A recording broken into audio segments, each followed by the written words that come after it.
পাইথনে if statement নিয়ে এতগুলা কথাবার্তি বলার পরেও আসলে ইফ স্টেটমেন্ট নিয়ে কথাবার্তি এখনো শেষ হয় নাই। তো এই ক্ষেত্রে ইফ স্টেটমেন্ট কিভাবে লিখতে হয় সেটা আমি আপনাদেরকে বুঝাইছি। আমাদেরকে জাস্ট ইফ কিওয়ার্ডটাকে ব্যবহার করতে হবে এবং তারপর একটা কন্ডিশন দিতে হবে। কিন্তু ইফ স্টেটমেন্টও বিভিন্ন ধরনের হইতে পারে। সো এই ক্ষেত্রে আমি নতুন একটা ফাইল তৈরি করে নিব সব পার্টের মতোই এবং এটার নাম দেব 13_deep if statements ডট পাই এবং এন্টার প্রেস করে আমি যে কোডটা কপি করছিলাম ওইটাই এখানে পেস্ট করে দেবো। জিনিসপাতি একটু ঠিক করে নেব।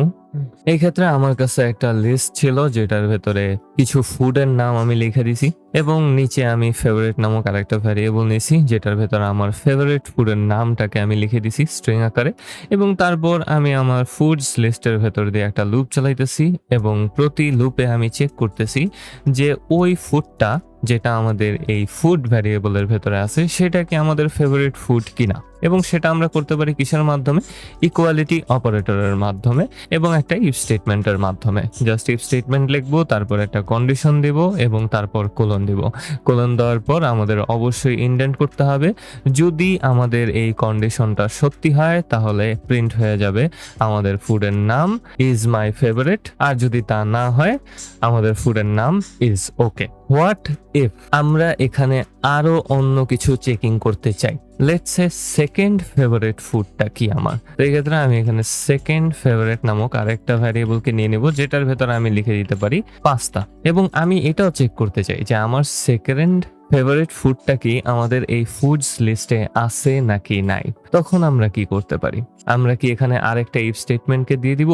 হ্যাঁ, আমরা দিতে পারি, কোনো সমস্যা নাই। আমরা দুইটা চেকিং আলাদা আলাদা ভাবে করতে পারি, কিন্তু বেস্ট অ্যাপ্রোচটা হচ্ছে ইফ এলস ইফ এবং এলস ব্লক ব্যবহার করা। এবং হ্যাঁ, যখন আপনার কাছে একটা টাস্কের জন্য মাল্টিপল কন্ডিশনস থাকবে তখন আপনি ইফ এলস ব্যবহার করার সাথে সাথে আরেকটা জিনিসকে ব্যবহার করতে পারেন যেটা ইফ আর এলস এর মিডলে যাবে, সেটার নাম হচ্ছে এলস ইফ ব্লক। তো আমি নিচে একটু স্পেস দিয়ে দিব এবং আমি সেম ইনডেন্টেশন লেয়ারে এখানে টাইপ করব এল ইফ এবং এটা হচ্ছে এলস ইফ ব্লকের শুরু। এবং এরপরে আমরা ইফ ব্লকের মতোই আরেকটা কন্ডিশনকে এখানে দিতে পারি চেক করার জন্য যে ফুড আসলে আমার সেকেন্ড ফেভারিট ফুডের সমান সমান কিনা।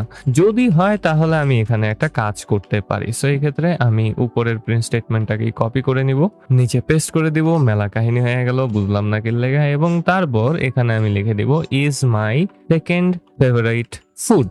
তো এতে করে কি হবে, এখন যদি কখনো কোনো একটা ফুড আমাদের ফেভারিট ফুডের সমান না হয় তাহলে অটোমেটিক্যালি আমাদের এলসিফ ব্লকের ভেতরে আবারও এই চেকিংটা হয়ে যাবে। যদি সেকেন্ড ফেভারিট ফুড আমরা পেয়ে যাই তাহলে প্রিন্ট হয়ে যাবে আমাদের ফুডের নাম is my second favourite food. আর যদি কোনোটাই না হয় তাহলেই শুধুমাত্র এলস ব্লকটা অ্যাক্টিভেটেড হবে। সো এই ক্ষেত্রে আপনারা উপর থেকে নিচের দিকে ভাববেন। যদি ইফ স্টেটমেন্ট অ্যাক্টিভেটেড না হয় তাহলে এলসিফ থাকলে এলসিফে যাবে। আপনারা চাইলে মাল্টিপল এলসিফ ব্লকও ব্যবহার করতে পারেন। লেটস সি আমার এটা কাজ করে কি না। সো এই ক্ষেত্রে আমি একটু রান করে দিব পাইথন স্পেস 13_, আমি মাত্রই রিয়েলাইজ করলাম যে ডিপের বদলে আমি ডেপ লিখছি। নাইস। এবং ব্যাকগ্রাউন্ড নয়েজের জন্য ভেরি সরি, বাইরে একটু কাজ হইতেছে, খুব সম্ভবত খট খট আওয়াজ হইতেছে, এই কারণে আমি এন্টার প্রেস করে দিলাম। এবং যদি আপনারা লক্ষ্য করেন তাহলে দেখবেন আমরা আমাদের লিস্টের ভেতরে লুপ চালানোর সময় ফুড ভ্যারিয়েবলে সবার প্রথমে পিৎজা গেছে, pizza is my favourite food, তার মানে পিৎজাটা এখানে সুন্দরভাবে ডিটেক্টেড হইতেছে। তারপরে বার্গার ইজ ওকে, বার্গার আমার ফেভারিট ফুডও না, সেকেন্ড ফেভারিট ফুডও না। সো এই ক্ষেত্রে ইফ ব্লকও অ্যাক্টিভেটেড হবে না, এলস ইফ ব্লকও অ্যাক্টিভেটেড হবে না, ডাইরেক্টলি এলস ব্লকটা অ্যাক্টিভেট হইতেছে। তারপরে পাস্তা পাইছে, pasta is my second favourite food. So এই ক্ষেত্রে ইফ ব্লকটা যখন অ্যাক্টিভেট হইল না তারপরেই সে চেক করলো এলসিফ ব্লকের কন্ডিশনটা কি, কন্ডিশনটা ম্যাচ হয়ে গেছে, তার মানে এলসিফ ব্লকটা অ্যাক্টিভেটেড হয়ে যাবে, অন্য কোনো ব্লক অ্যাক্টিভেটেড হবে না। সো এই ক্ষেত্রে আপনাদের জাস্ট একটা জিনিসই মাথায় রাখতে হবে যে আমাদের এই ইফ এলসিফ এলস চেইনটা উপর থেকে নিচের দিকে আসবে এবং কোনো জায়গাতে যদি ম্যাচ হয়ে যায় তাহলে অন্য কোনো কিছু অ্যাক্টিভেটেড হবে না। আপনারা চাইলে মাল্টিপল এলস ইফ ব্লকও এখানে ব্যবহার করতে পারেন। সো আমি এখানে এলস ইফ ব্লকের ভেতরে চেক করতে পারি food is equals to burger কিনা, এবং বার্গার যদি হয় তাহলে আমি প্রিন্ট করে দিব এফ স্ট্রিং এর ভেতরে food dot title is my third favourite food, এবং আমি যদি এখন রান করি তাহলে দেখতে পারবো বার্গারের ক্ষেত্রে burger is my third favourite food print হয়ে গেছে, অন্য কোনোটা অ্যাক্টিভেট হয় নাই। সো আমরা মাল্টিপল এলসিফ ব্লককে ব্যবহার করতে পারি মাল্টিপল চেকিং করার জন্য। এটা আমাদের কাজটাকে অনেক বেশি ইজি করে দেয়। এবং এই ক্ষেত্রে আপনাদের মাথায় কোশ্চেন আসতে পারে যে ভাই আমি এখানে মাল্টিপল শুধুমাত্র ইফ স্টেটমেন্টকে কেন ব্যবহার করলাম না, আমি কেন এলস ইফ স্টেটমেন্টেও গেলাম? এটার পেছনে কারণ হচ্ছে মাল্টিপল ইফ স্টেটমেন্ট দিয়েও এই সেম রেজাল্টটাই আমি পাবো, কিন্তু মাল্টিপল ইফ স্টেটমেন্টস এর ক্ষেত্রে এটা কখন থামতে হবে সেটা কখনোই বুঝবে না। ইফ স্টেটমেন্টের ক্ষেত্রে প্রত্যেকটা ব্লক একবার একবার করে চেক হবেই মাস্ট, কিন্তু যখন আমাদের এই ইফ এলস ইফ ব্লকে কোনো একটা এলস ইফ অ্যাক্টিভেটেড হয়ে গেছে, এরপরে আর কোনো এলস ইফ চেকই হবে না, কারণ আমরা একটা কন্ডিশন পেয়ে গেছি এবং আমরা জানি আমাদের প্রয়োজনীয় ইনফো আমি এখানেই প্রিন্ট করে দিতে পারি। যত প্রয়োজনীয় কাজ আছে এইটার ভেতরেই আমি ঢুকায় দিতে পারি এবং এগুলো এক্সিকিউট হয়ে গেছে, আমার দ্বিতীয়বার এগুলো চেক করার কোনো প্রয়োজন নাই। সো এই ক্ষেত্রে ইফ এলস ইফ এবং এলস ব্লক খুবই এফিশিয়েন্ট। এবং এই ক্ষেত্রে আরো একটা জিনিস বলতে হবে আপনাদেরকে, যদি আপনারা চান তাহলে আপনারা এলস স্টেটমেন্টকে কমপ্লিটলি রিমুভ করে দিতে পারেন। ইফ স্টেটমেন্টের জন্য এলস স্টেটমেন্টের তেমন কোনো দরকার পড়ে না।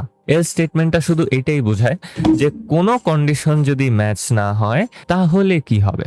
এই ক্ষেত্রে আপনি এলস স্টেটমেন্টটা দিতেও পারেন যদি প্রয়োজন পড়ে, আর যদি না প্রয়োজন পড়ে তাহলে আপনারা এটাকে সরাও দিতে পারেন, কোনো সমস্যা নাই। কিন্তু একটা জিনিস আপনাদেরকে দেখা দিতেই হবে, এই সমস্যাটা অনেকেই ফেস করবেন আমার মনে হয়। আপনারা অনেকেই ভাবতে পারেন যে কোনো একটা কন্ডিশন অ্যাক্টিভেট হয়ে যাওয়ার পর আমি প্রিন্ট করছি এবং তারপরে আমি কোনো একটা কিছু করতে চাই, আমি এখানে প্রিন্ট করে দিতে চাই, ডান। দেখতেই পারতেছেন যে আমার ভিএস কোড থেকে অলরেডি এরর দেখানো শুরু করে দিছে। আমরা এটা করতে পারবো না। আমরা এভাবে আমাদের বিভিন্ন ইফ এলস স্টেটমেন্টের মিডলে অন্য কোনো কাজকে আমরা ঢুকায় দিতে পারবো না। যা হবে সব আমাদের এই ব্লকগুলোর ভেতরে হইতে হবে। এতে করে কি হবে, পাইথন বুঝবে না যে আসলে এই এলস স্টেটমেন্টটা আসতেছে কোথায় থেকে, ও হারায় ফেলবে।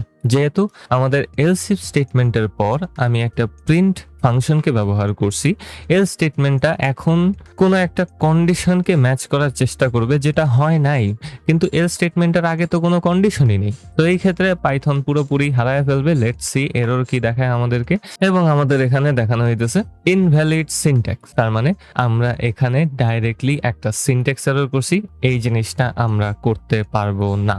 আমাদের অবশ্যই মাথায় রাখতে হবে, যদি আমরা এলস ইফ অথবা এলস স্টেটমেন্টকে ব্যবহার করি আমাদের ইফ ব্লকের সাথে, তাহলে আমাদের কাজগুলো অবশ্যই ব্লকের ভেতরে হইতে হবে।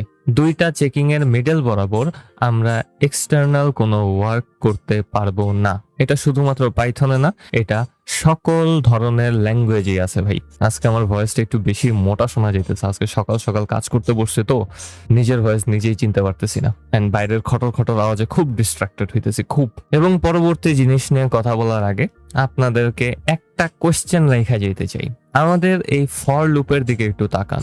ফর ফুড ইন ফুডস, এখানে ইন কিওয়ার্ডটার কাজ কি এটা আমি আপনাদেরকে এখন পর্যন্ত বলি নাই। তো আপনাদের কাজ হচ্ছে গুগলে হালকা করে সার্চ করা যে ভাই এই ইন কিওয়ার্ডটা কি, এবং জাস্ট একটু দেখা যে পাইথনে এটা কি করে, এটার কাজটা কি। তাহলে আপনারা আসলে ফর লুপে কি হইতেছে সেটাও ভালোভাবে বুঝতে পারবেন, সাথে আমরা এটাকে ইফ স্টেটমেন্টে ব্যবহার করতে পারি কিনা সেটাও বুঝতে পারবেন। তো আশা করি আপনারা ইফ এলস স্টেটমেন্ট কিভাবে কাজ করে সেটা বুঝতে পারছেন, আমরা কিভাবে কাজ করব এবং কি কি করব না সেটাও বুঝতে পারছেন।